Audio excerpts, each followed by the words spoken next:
Newsfirst, Newsline. Hello there, a very good evening and welcome to another edition of Newsline. Sri Lanka will be walking into the new year 2023 with a whole new set of problems.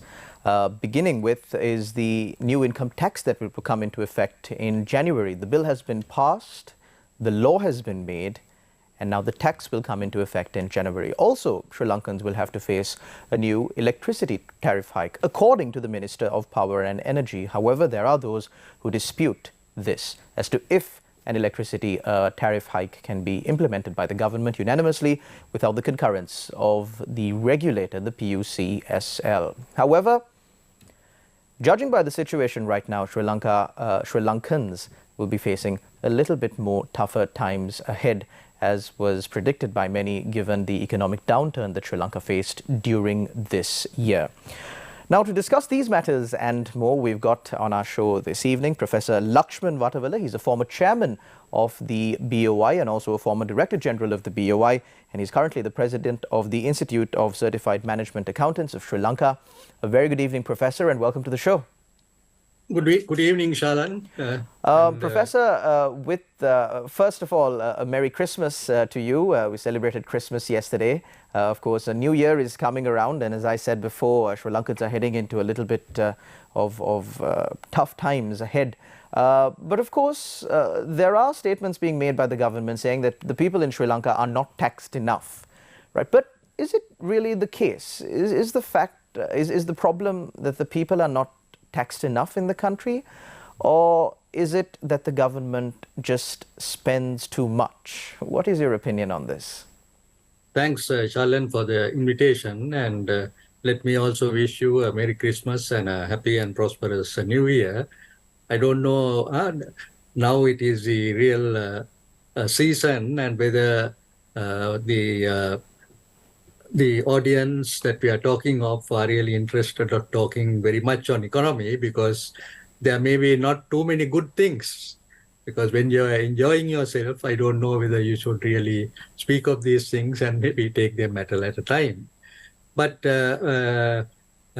what you mentioned now, what was the thing that you really wanted, Shalan?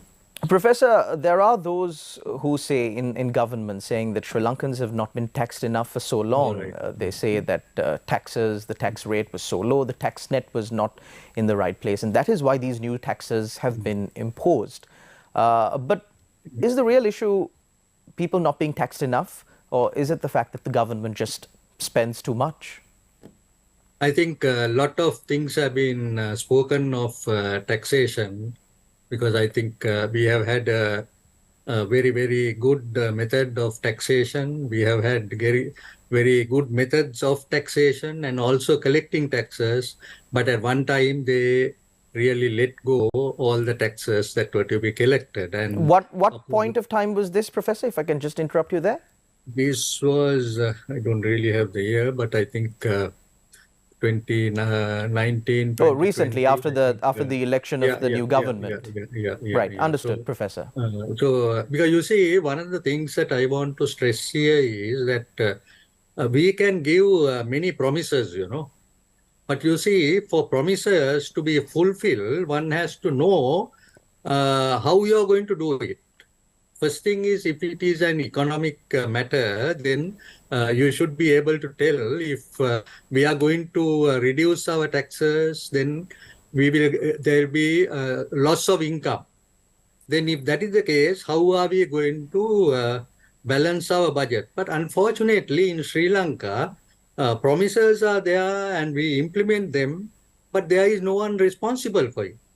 So this was one of the reasons that we have had great big deficits in our budgets, and as a result, we have been borrowing continuously. So the recent tax increase is, as you know, a result of what happened. We are really in a grave crisis. We have fallen into big trouble. We have not been able to repay our debts. So as a result, the International Monetary Fund, or the IMF, has come in and they have said, put your house in order. Now, that is something that they are expecting from us. although we say these are IMF conditions, one should realize that these are matters that we should really implement if our economy is going to maybe get back to normalcy and also be beneficial to the people. Now, increasing taxes is not something that anyone would like. But when you reduce taxes, no one is speaking of it. But now these taxes have gone up. It's not only the taxes have gone up, the tax brackets have come down. So as a result, people will have to pay more taxes. And also the period today, the current period is not very good, no, because inflation has set in, the depreciation of the currency has set in. So as a result, people are going to find it difficult. And there is something rather unfortunate, you know. You see, the people who pay taxes are only a certain number who are paying that. But when you look at the development of this country, it has taken maybe through many, many places. You see the number of Benz cars, the number of Mercedes-Benz, the Volvos, so many cars that are there, the SUVs. But unfortunately, when you come to pay tax, you have only very few people. But So I Professor, think are those really viable economic indicators? I'm just questioning you yeah, since you were referring to them. yeah. No, what I'm saying is a lot of the people feel that the people who are paying the current taxes are burden. Okay, so they will anyway pay either grudgingly, they will have to pay that. But if the government wants to increase, you see, what we want is the government to increase the revenue. If the government is going to increase the revenue, then it must have the techniques and the methods by which this can be done. Now, I can just tell you one thing, you know. You see, we say our exports are 10 billion US dollars. Our imports are 20 billion US dollars. So that means there is a very big gap here between the imports and exports. And if you can see, that is one of the reasons that we are running into this problem. So then they may have to look at this area, you know, the imports area. Are the customs duty being paid properly? Are the taxes being collected properly? Then the people who are importing these goods, are they paying income tax? So this is one area, because you see in India, now they are using the digital means. That is a digital card available that will give all departments are connected. And that will help them. So this is something that we should do, but we can't do it immediately. So that is one area. Then there are so many other ways, no? Maybe the people who are putting up maybe houses. So they have to have definite ways of doing it. Not that I think I should say that they should tax it. They have got the money proper way. But at least if they are liable for tax, they must pay something to the government. Then there are various businesses that are being done. And they may need to have a separate division which will look at these people to enlarge their tax base. If they do that, I think we can really have a fairly level playing tax base. That's what I feel. But they need to do that without blindly catching on all the people who are paying the taxes.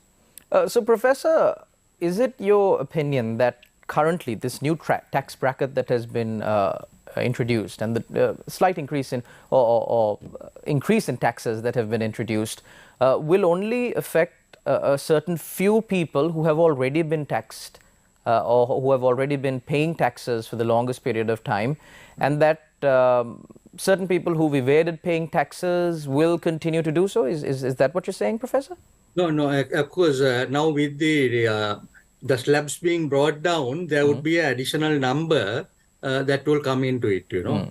So that is actually, if you are employed, definitely you have no way of getting out, you know, because the mechanism is there to tax you. So that will definitely happen if you are employed. Then you mean the tax will come right out of the company?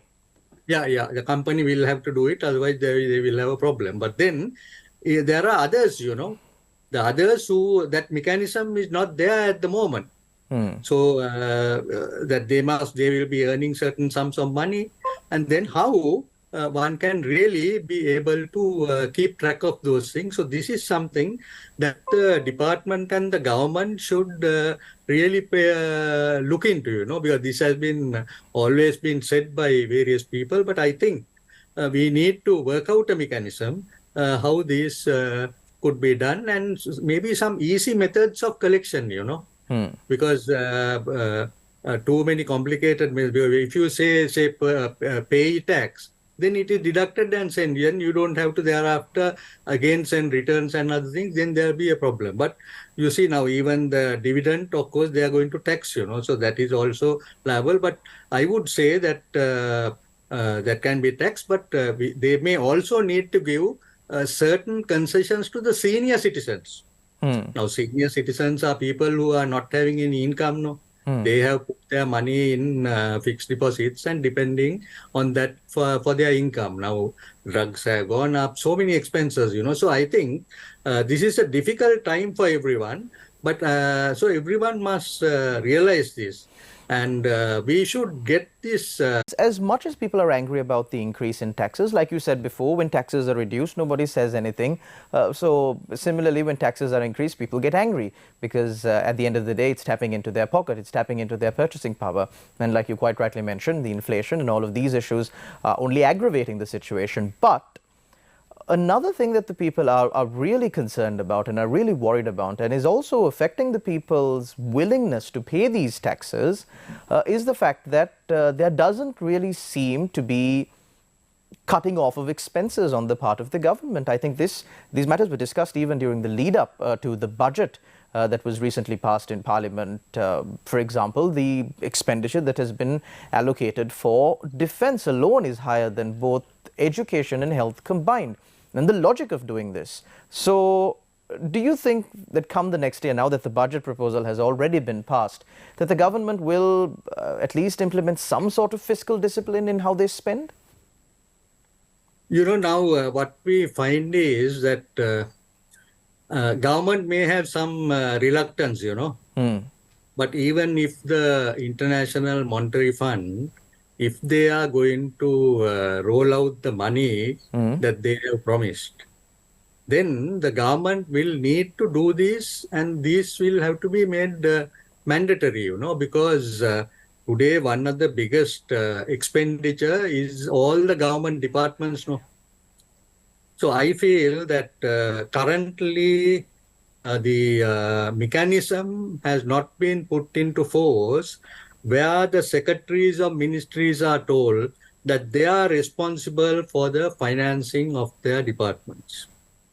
Then they have to control the expenditure. So right now, Professor, who is responsible for the financing of those departments? Actually, they are responsible, but when I see the newspaper articles and other things that are happening, I really feel that there isn't a real major force that is tackling this income and expenditure. Income, definitely they are going behind it, but not the expenditure. Because what I'm saying is, today, now supposing if the ministry says we are going to cut down 25% of their budget because there is no money that is available for the government to give you. Then, of course, then each ministry will work out the method, because it's not only cutting down expenditure. They will also look at revenue generation. Now, that is the most important thing that I want to get to. Because if you look at the private sector, if you don't have the income and if you have only the expenditure, then within a very short time, you will go bankrupt. But in the case of the government, this is not seen. Whether you do well or bad or good, you continue to receive money from the treasury. Yeah, you get the money. So that is why I think we now have to go on a different way, because this is what the IMF is saying, It is Professor, not you've that. brought this conversation to a very interesting point, revenue generation on the part of government departments. We will get into this topic, but after a short commercial break. Don't go anywhere, you're watching Newsline.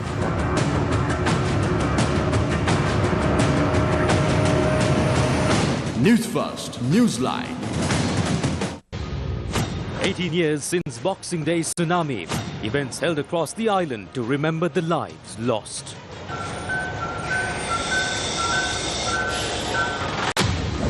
Gotabaya Rajapaksa heads to the USA.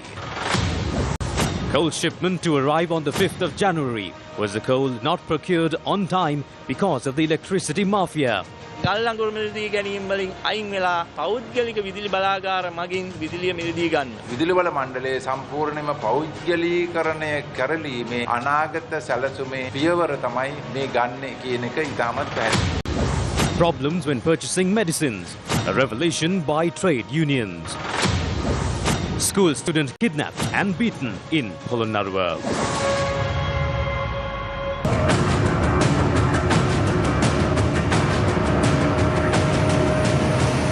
Newsfirst, Newsline. Welcome back. You're watching Newsline on TV1. We're in discussion with Professor Lakshman, the former Chairman and Director General of the BOI. Professor, you were speaking about revenue generation on the part of government departments to, of course, bridge the fiscal deficit, because the expenditure of these departments and of the government in toto is so high. Your views on this, Professor? Yeah, now actually even in the budget that is mentioned, no, I think the Honorable President, the Honorable Minister of Finance, where under medical, he has said that they will expand or they will maybe resurrect the paying wards in the hospitals. Now, this has a close connection. I don't know whether, of course, all the government servants will know that there is what is called the National Insurance Trust Fund. Now, this is an insurance scheme that is given to all the government servants. So, if the all the government hospitals can be accommodated to take in all these patients from the public sector into their wards, then definitely that's going to be a major income for them, no? Then in addition to that, there'll be very many more. There are the pensioners, so many others who would like to go to the government hospital and get their services. So that's the medical side. Then there are maybe other services that can be given by various other departments. I can even say that even from the higher education side. Now, higher education, if you see, we are giving free education to everyone. But when I read the papers, they are doing master's programs, maybe, or doctorate programs, for which they are charging. So that means that concept is already there in the universities. So we need to look at this in order to expand our education. Because one of the things that I have seen is that in countries like India, all universities have what is called affiliated colleges. And these affiliated colleges do the education similar to what the schools are doing for those who are sitting the A-level and the O-level. So if these colleges are open now, one of the biggest areas that we have the potential is the IT area. So if we have IT, we have the English communication, we have the sciences. There are so many of the private colleges that are doing foreign degrees. All of them will prefer to do, because today we have to provide education at an affordable cost. Affordable cost to the people of Sri Lanka. That means according to the income that they can get, and also the banks will be able to give them a loan for that. Now, these are the new ideas that need to come, because education is the most important thing. Today, 180,000 qualify at the advanced level, only 30 to 40,000 enter universities. But if you adopt the system that I tell you, because I can tell you, Pune University, in India, the Pune University is a government university. It has 600 colleges. All the streams, engineering, other than medical, all the others are done. Engineering, IT, science, everything, commerce, everything. And you know the number of students? 600,000. So look at that. One university catering for 600,000 students. Now we are having 180,000 students. So I would like to say that these are matters, if we are able to make adjustments, if we are able to provide the opportunities to the students, if the banks are willing to do this, I think we can take the country forward without any difficulty. But Professor, now you're talking about a little bit in the long term, because now you're talking about providing education at an affordable rate. Then you're also talking about banks providing loans for education for students. Now, as a student myself, I can tell you that that is not the scene on the ground. Banks do not offer concessionary loans or don't make it easier for you to get a loan. Right now, the situation is even worse. I think the interest rates are through the roof. So, you know, judging by the time that we are in right now, do you think this is feasible? I mean, on the long run, sure, we can have grandeur plans to revive Sri Lanka's economy on the long run. But do you think that this proposal that you made for education sector alone is feasible during the current time? You see, what is the other option that we are having? Now the students want to go abroad. Fair point, Professor. But what I'm asking you is this possible to do like right now?